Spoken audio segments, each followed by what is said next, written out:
Who was Sojourner Truth by Yona Zeldis McDonald. Today we continue by reading chapter 3 as we learn more about Belle and her transformation. Chapter 3, The Big City. In 1829, almost 200,000 people lived in New York City. Belle had never seen such crowds, but she soon learned her way around. She went to work as a servant for a family named Whiting and then another called Gatfield. Later she worked for a family who owned a newspaper. Peter went to school.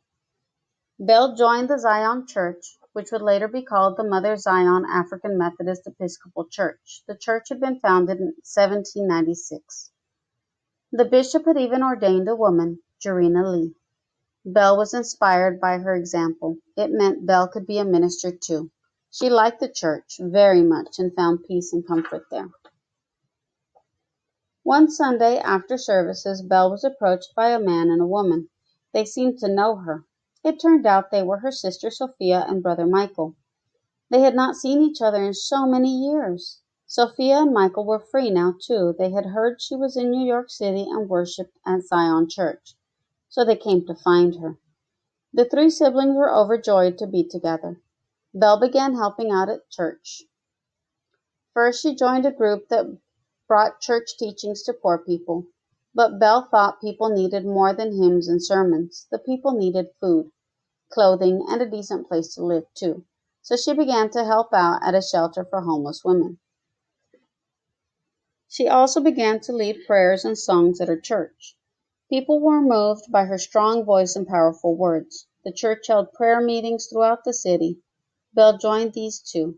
People came just to hear her preach. Her faith in God gave others faith as well. But while Belle was doing fine in her new life, Peter was not. He dropped out of school. He could not hold a job. He hung around with older boys who encouraged him to steal, and he got caught more than once. Belle tried to help him, but it was not easy. He would not listen to her. He kept getting into trouble. Finally, she persuaded him to become a sailor. She thought the rules would be good for him. Peter sailed off on a ship called the Zone of Nantucket in 1839. Belle missed him. She wanted to write to him, but she did not know how. So Belle had other people write letters for her. She told them what to say. Peter only answered a few, and then he stopped writing back altogether. She never heard from him again, but she believed God was protecting him. Meanwhile, Belle was thinking about her own life. Things were good. She had a place to live and a job. She could feed and clothe herself. She had her church and her friends. But it was not enough. She wanted more. Yet she did not know what it was she wanted.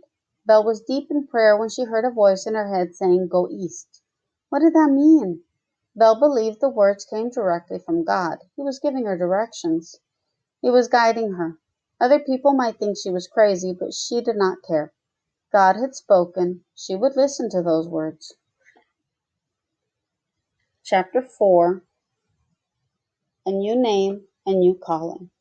Belle gave notice. That meant she was quitting her job. The next morning, June 1st, 1843, she walked down to the ferry and paid 2 shillings, which was about 25 cents, to get on. She was on her way east to Connecticut. All she carried was a pillowcase. By the time evening came, she was far outside the city. She stopped at the home of a Quaker to ask for water. The woman asked her name. She said her name was Sojourner. A sojourner is a traveler, someone who never stays in one place very long, and that's what Sojourner planned to do. She was setting out to be a traveling preacher. The woman asked her second name. Sojourner hesitated. She had never had a second name. She had always been Hardenberg's Belle or Dumont's Belle. She was called by the name of her owners. These were slave names. What was her name? Then it came to her. She was devoting herself to God's word, and God's word was true. She told the woman her second name was Truth. Her new name fit her new life, Sojourner Truth. Sojourner was 46 when she took her new name and started her new life. She spent the summer and fall preaching in New York, Connecticut, and Massachusetts. People came to hear her at churches and at outdoor meetings. By the winter of 1843, she was tired. She needed to rest. She joined a new community in western Massachusetts. It was called the Northampton Association of Education and Industry. Blacks and whites lived and worked together in the association. They ran a silk factory and lived on the money made from selling silk. Many were abolitionists. Sometimes they invited famous speakers to give talks. One was William Lloyd Garrison. Another was Frederick Douglass. Like Sojourner Truth, Douglass had been a slave. He spoke and wrote about his experiences. Frederick Douglass, 1818 to 1895. Frederick Douglass was born a slave in Maryland. In 1838, he escaped north by pretending to be a sailor. He settled in Massachusetts, joined the abolitionist movement, and became a powerful speaker and writer. He wrote 3 autobiographies, published in newspaper, and supported women's rights. He became a trusted advisor to President Abraham Lincoln. Sojourner also heard speakers talk about women's rights. In the 1840s, women could not vote or own property. They could not pass laws or act as leaders. Many people thought being a wife and mother was the only role for a woman. Very few paying jobs were open to them. Women's rights supporters had different ideas. They believed women and men should be equal under the law. In 1846, the Northampton Association ran out of money and closed. Sojourner was sad. She went back to working for white people. But she was fired up by all the speakers she had met. She had become friendly with Olive Gilbert, who was also a member of the Northampton Association and an early supporter of women's rights. Olive told Sojourner about the first women's rights convention in Seneca Falls, New York. Sojourner began to think about women's rights in her life as a former slave. Frederick Douglass had written about his life in slavery. Now Olive encouraged Sojourner to do the same. Sojourner still did not know how to write, but she had dictated letters to Peter, so Sojourner dictated her life story to Olive. William Lloyd Garrison printed it. He also wrote an introduction. Narrative of Sojourner Truth, a Northern Slave, was published in 1850. That same year, Sojourner paid to have a small house built in Northampton. It cost $300. She borrowed the money. She would repay it with money from the sales of her book. This house would give her something she had never had before, peace and security. Seneca Falls Convention. Held in Seneca Falls, New York on July 19th through the 20th of 1848, the convention was the first large gathering on women's rights. Over 300 people attended. Many important speakers gave talks, and the changing role of women in society was hotly discussed.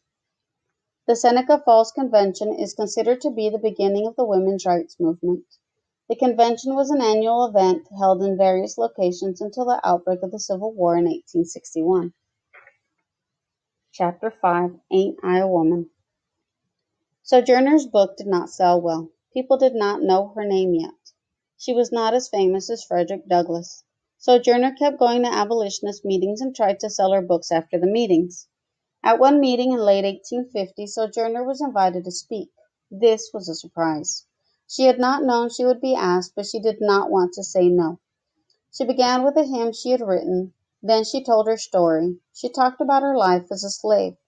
She spoke of her father's death, of being beaten, of losing Peter. When she was done, everyone cheered. Many people cried. She sold lots of books that night and was able to set aside money to help pay for her house. After that meeting, she decided she would go on more speaking tours. She could sell her books after her speeches. That was a good way to earn a living. In 1851, Sojourner spoke at a women's rights convention in Akron, Ohio. Hundreds of people were there. Some supported women's rights, but many did not. Speakers got up and gave their speeches. Would Sojourner be one of them? It was not certain. Some women's rights supporters did not want her to speak. They did not want the abolitionist issue and the women's rights issues to get mixed up. They argued it was better to keep the two issues separate. But in the end, Sojourner got up to give a speech. Sojourner was calm when she spoke. Her voice was deep and powerful. Her words made her audience sit up and listen. Here is some of what she said. I have plowed and planted and gathered into barns. and no man could head me.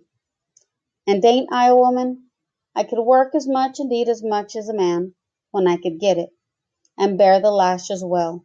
And ain't I a woman? I have borne children and seen all sold off into slavery. And when I cried out with a mother's grief, none but Jesus heard me. And ain't I a woman? At first the crowd was silent, then there was cheering and applause. It was a great moment for Sojourner. She had stood up and spoken her truth. All black people and all women deserved the same rights as white men. People of good conscience had to see this. After this speech, Sojourner's fame grew. People came to meet her. Journalists wrote about her. Even people who did not agree with her respected her. She borrowed a horse and buggy and piled it high with 600 copies of her book. Sojourner rode through Ohio and Indiana, making speeches about women's rights and ending slavery. Often she let her horse choose a direction. She did not worry about food, clothes, or where she would stay. She had her faith. It kept her strong. God would provide.